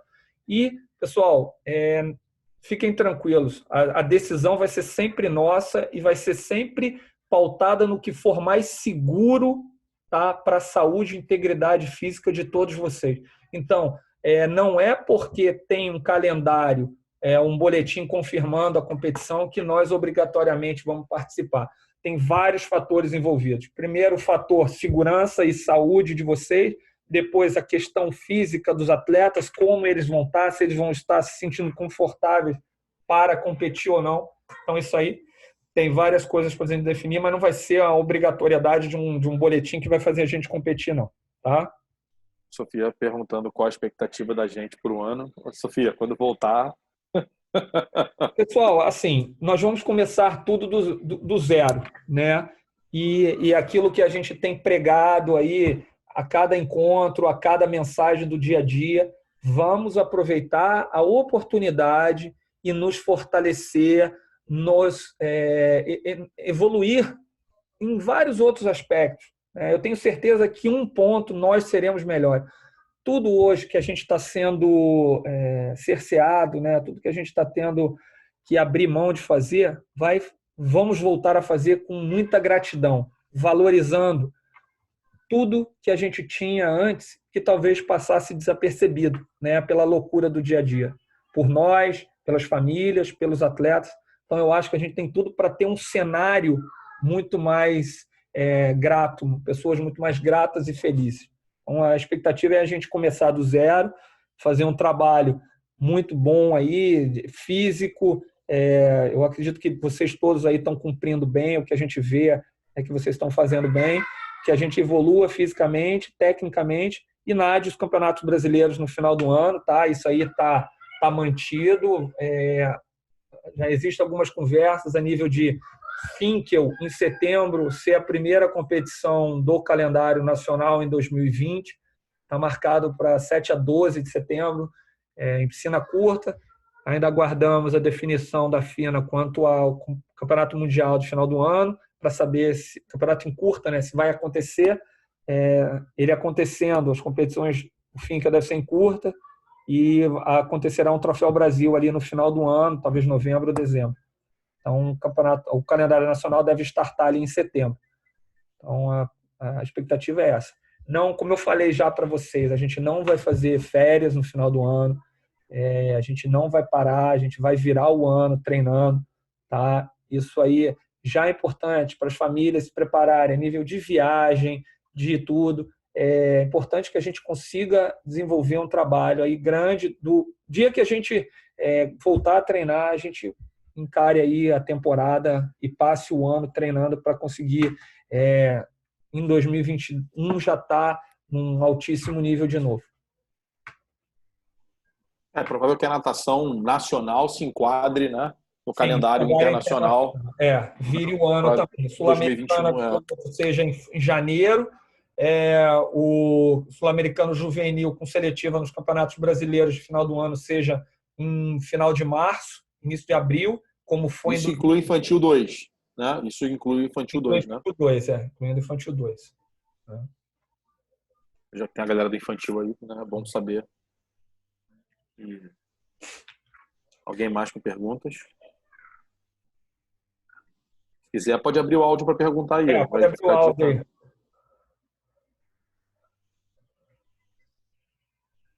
Nada? Ninguém quer abrir o áudio? Vou encerrar aqui a apresentação, peraí. Aí eu volto a ver todos. Trovãozinho, fala aí, Trovãozinho. Saudade dessa voz. Fala aí. E aí? Tá me escutando? Uhum. Perfeito, Rogério. Perfeito, Rogério. Foi tudo muito bom, muito bem esclarecido. Principalmente para o meu grupo, eu acredito que aquele ponto que você tinha falado dos ciclos de treinamento, né, encaixou muito com a minha galera. Quando você coloca sobre treino, jogo é jogo, né? Vamos botar assim, que você coloca muito bem, né? Porque muitas das vezes os caras se vangloriam de ter feito uma baita no treino na competição. Exatamente, recorde mundial no treino, ou vice-versa, né? Tenha feito um tempasso numa competição, na famosa celebridade de porra nenhuma, né? Caiu muito em cima do que essa minha primeira etapa, que eu não fui, que eu tive o teu aval, né? E eu sabia que o rendimento não seria o satisfatório, pelo menos para mim. E eu achei muito proveitoso, muito bem colocado todas as etapas que você colocou aí das fases, o respeito maior pelos treinadores, pela comissão técnica, a importância dos pais e entenderem que não é faltar o treino que amanhã pode compensar. Volta e meia, alguns pais passam isso aí para mim. Não é assim que toca a banda. Não é assim. E você, mais uma vez, foi meio cirúrgico, que colocou muito bem isso aí. Então, cara, eu acho que foi muito positivo. O nosso grupo tá coeso. Eu tenho procurado, na medida do possível, conversar com o meu grupo, eles respeitando as séries do Matheus, né, Matheus? Falando para você que eles estão procurando seguir a risca e desenvolver. É lógico que ficam entediados, ficam um pouco estressados até, né? Mas é um momento de compreensão maior de todos nós e isso vai passar. Hoje eu fui lá no Marina, até respondendo algumas perguntas. Andei pela rua aí, eram 8 horas da manhã. Eu disse, vou pela praia, né, cara? Lotado, né? Eu vou no Novo Leblon até. Eu recebi 2 buzinadas. Os caras desestressados. Tour de ciclistas passando, praia cheia, ninguém jogando bola aqui no condomínio ao lado do meu. Então, não sei se por bem ou por mal isso vai passar. Talvez a piscina seja uma das primeiras a ser liberada. Vamos pensar assim.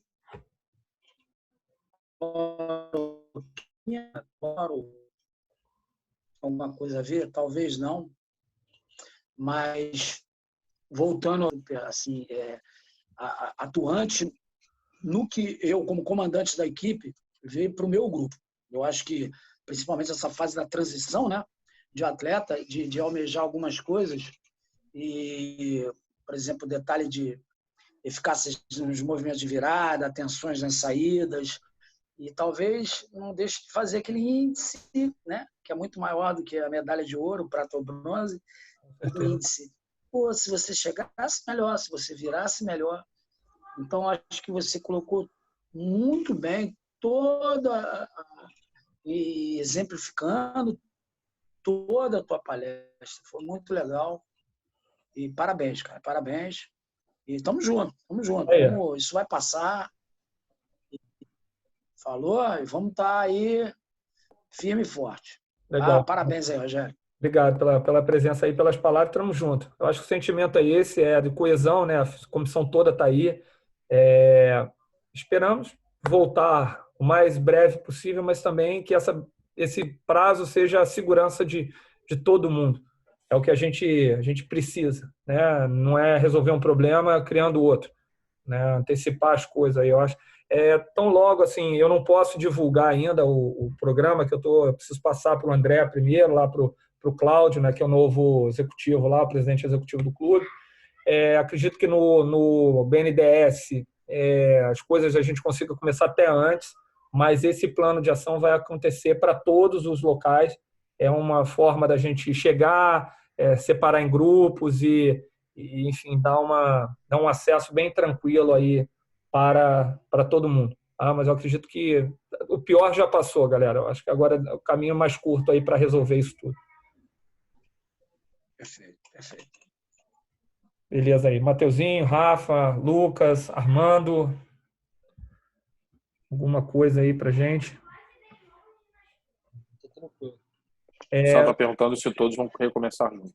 Não, a ideia é que todos recomecem juntos, mas não no mesmo horário, né? A gente vai, enfim, fazer grupos sem muita aglomeração, enfim. Primeiro a gente precisa saber se vai contar com Marina e BNDES, ou só com Marina, ou só com BNDES. Maria Lenk, gente, eu honestamente eu não estou vendo nem movimentação deles ainda. Então eu não sei o que vai acontecer lá. Então a gente tem que se defender com o que a gente tem. Né? Desculpe, Rogério, só me colocando aqui, como eu falei mais cedo com você, né, em off, a posição do Marina, até mesmo com o André, que é o diretor agora, é lógico que isso tudo pode ser mudado, né? Mas a posição que eles me passou, Marina funcionário, foi o seguinte, que eu não poderia voltar agora, nesse período de 30 dias, a trabalhar no Marina. Veja bem, no Marina. Pô, se eu pudesse dar esse mesmo treino em um outro local, Maria Lenk e tudo, sem problema nenhum. Se tiver que voltar amanhã, eu estaria voltando. Sim. Bom, só que no Marina, aí já fica um problema meio que trabalhístico, né? Eu sei disso tudo. Mas aí a gente tem o nosso outro lado ali, que a gente tem acesso à Marina ali sem problema, entendeu? Então, e tem as duas piscinas. Eu, nesse início, eu não estou contando com Maria Lenk, não, Trovão. Eu não sei o que eles vão fazer lá, como é que eles estão. Sabe que lá tudo é muito mais difícil, né? Mas eu estou muito mais focado em BNDES e Marina do que Maria Lenk. Maria Lenk, não sei se eles vão abrir, quando vão abrir, se vão abrir só para aquele time Brasil, lá para aquela prioridade deles lá né? Não sei como é que eles assim, não tem posição nenhuma. Eu acho que o Maria Lenk não tem posição, até pelo Pocente, Ana não está treinando. Ela pegou o Vaza, que era lá do negócio. O Guilherme também está treinando em casa, não tá treinando no Maria Lenk, nem a Ana Marcela, nem o Alan, nem o Pocente. Agora com o cancelamento da Olimpíada agora, pô, eles estão até meio que com boa sombra. Ela já está classificada. Exatamente. Exatamente. Não vai ter nada. Opa! Bem. Travado do Trovão. Vamos lá, vamos. Se Deus quiser, isso vai passar. Beleza. Pessoal, alguma dúvida mais? A gente encerrar? O Eduardo quer falar alguma coisa, já que ele está na linha de frente aí, para posicionar a gente com algumas notícias reais, né? Porque a gente vê um monte de coisa. O que o Eduardo quer falar? Quem? O Eduardo, médico. Moisés, Dudu, você quer falar aí? Oi, tudo bom? Vou falar para vocês sim. Vamos uma posição melhor. Do melhor pai do mundo. Ganhei! Eu vou escrever daqui a pouquinho. Obrigado. Ganhei o broche do melhor pai do mundo.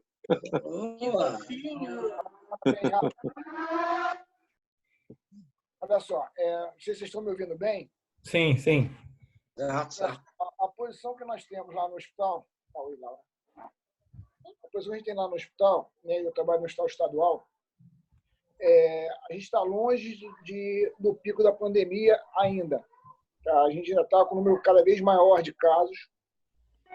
Nos últimos 10 dias, a gente teve uma aceleração grande de casos chegando ao hospital.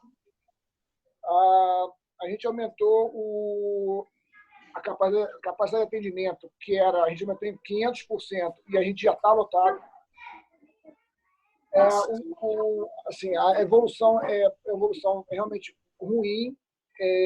Eu não sei como é que o governo do estado vai lidar com isso, mas o número de casos vai subir nos próximos 2 ou 3 semanas, com certeza absoluta, e os casos são muito graves. Então, eu não acredito que eles vão derrubar esse lockdown do ponto de vista da saúde, não. Tá? Eu não sei como é que eles vão fazer em relação a clubes, exercício físico, porque isso é uma questão de saúde pública também. Né? O exercício com as pessoas é fundamental para a cabeça. Tá? Mas, do ponto de vista de saúde, a gente vai ainda ter 2 ou 3 semanas de aumento de casos com certeza absoluta. E a mortalidade vai disparar, porque os casos que evoluem de forma grave, a mortalidade é alta. É isso que nós temos. Assim, a previsão nossa no hospital, até porque a gente trabalha em esquema de prontidão, a nossa esquema de prontidão está montado para até dezembro. Para vocês terem uma ideia de quando que vai andar isso aí. É óbvio que o pico vai se acontecer aqui em maio ou junho, e depois começa a cair. Então, eu não sei como é que vai funcionar isso do ponto de vista econômico. Eu acho que ele não vai conseguir manter um lockdown tão longo. Mas, do ponto de vista de saúde, é isso. O que aconteceu aqui é que no Rio de Janeiro o cara fez o lockdown muito cedo. Era para ter bloqueado em torno de 2.000 casos. Ele bloqueou com 200 casos. O que acontece é que ele antecipa o bloqueio e ele perde fôlego no final. Né? Então, assim, a nossa expectativa é de mais 3 ou 4 semanas aí de aumento de casos para depois atingir o pico. Grosseiramente falando, nós estamos mais ou menos 3 semanas atrás do norte-americano. Então, o que está acontecendo nos Estados Unidos hoje é o que vai acontecer com a gente daqui a 3 semanas. É mais ou menos isso. Pelo que a gente vê isso também, mas como você bem falou, né? O governo, como se antecipou aí, o pessoal está muito agoniado. Acho que a palavra é essa. Né? As pessoas preocupadas financeiramente, as pessoas preocupadas até com a saúde mental mesmo, em casa, enfim, o pessoal está começando a ter que sair. E as determinações do CREF que eles mandaram são para um período aí disso de 1 mês, mais ou menos, as coisas começarem. Mas ouvindo você aí, é importante a gente também ter o pensamento de que pode mudar e a gente tem que continuar, né, fechado para conter isso aí. Mas legal, acho que é importante a gente ter essa informação do front mesmo, onde tudo está acontecendo. É isso, Rogério. São mais 3 semanas aí de casos, o número total subindo, e até é bom a gente falar para as pessoas, porque a imprensa manipula muito isso, acaba gerando muita ansiedade e muita angústia, aumenta a angústia, morreram tantos, mas isso já era previsto, na verdade, desde o mês passado. Já sabia o que ia acontecer, a gente já sabia o que estava acontecendo, tanto que a gente, lá no meu hospital especificamente, a gente já aumentou o número de CTI, já antevendo o problema. Né? A gente já sabia que isso ia acontecer. Então, não está nada fora do esperado, nada fora do que... É que nem você fez o seu planejamento do próximo mês. O nosso planejamento é esse, a gente já sabe que isso iria acontecer, não está fora. Então, é óbvio que é assustador, é óbvio que dá medo, isso é óbvio, mas assim, eles vão não está fora do previsto. Né? E a questão do lockdown, eles vão ter que abrir, não tem jeito, as pessoas estão ficando muito angustiadas, muito doentes em casa. Né? Então, você começa a ter outros problemas. Né? Você começa a ter outros problemas. Exato. Tão perigosos quanto, né? Depressões e, enfim... complicado pra caramba. Isso, exatamente.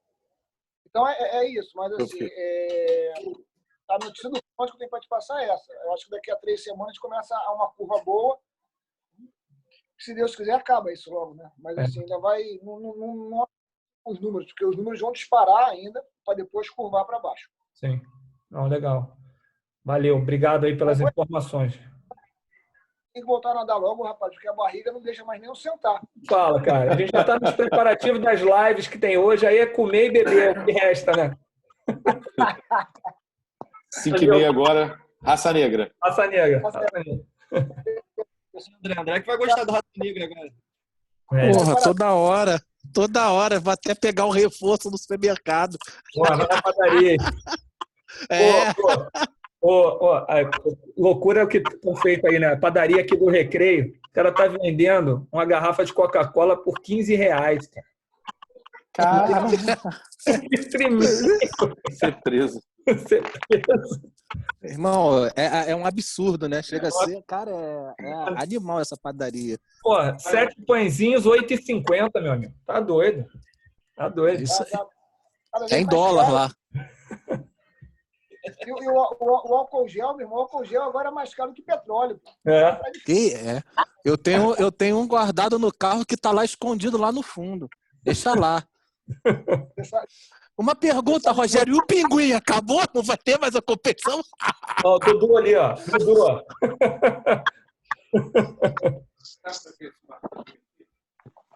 Vocês sabem que hoje chegou pra gente um carregamento de máscara, né? Máscara de CTI. Rapaz, vale mais dinheiro que um carro. Chegaram 200 máscaras pra gente. Se vender, estamos ricos. Caraca. Tempos difíceis, cara. Tempos esquisitos. Esquisito. Tempos esquisitos, falou tudo. Agora, isso foi o Honda, rapaz. O Honda jogou mal o primeiro jogo, o nego até bloqueou o Richard. O mais importante é que a gente não está ouvindo ninguém discutir sobre futebol. Acabou esse negócio de Flamengo, graças a Deus. André, Ninguém tá perdendo. Aí, Andrezão. André, é o maior período invicto do Vasco. De todos. Aí, Andrezão, homenagem. É o final do Campeonato Baiano. Dudu, eu vou te bloquear, hein? Homenagem aqui, Andrezão. Oi? O Trovão falou que tomou uma buzinada, não. Era a torcida do Botafogo passando, pô. É. Valeu, gente. Obrigado, galera. Tá Obrigado saindo. aí. André, Oi. eu tô um mês sem perder. Nós. Nós. Valeu, galera. Valeu, galera. Rogério, parabéns. Valeu. Gente, obrigado aí. Rogério, Valeu. faz mais live aí, hein, cara. Ó, amanhã mais aí. eu vou fazer um treininho aí. Vou botar o galera de Portugal, galera lá do SESI e a gente. Vou botar o link aí. Quem quiser entrar, vamos fazer uma bagunça. Maneiro. Valeu? Valeu. Valeu, negão. Valeu, André. Valeu. Beijo, galera. Todo mundo aí. Valeu. Tem que encerrar aqui. Aí, não chama de Eduardo mais, não. Chama de Gato. Gato. Valeu. Valeu.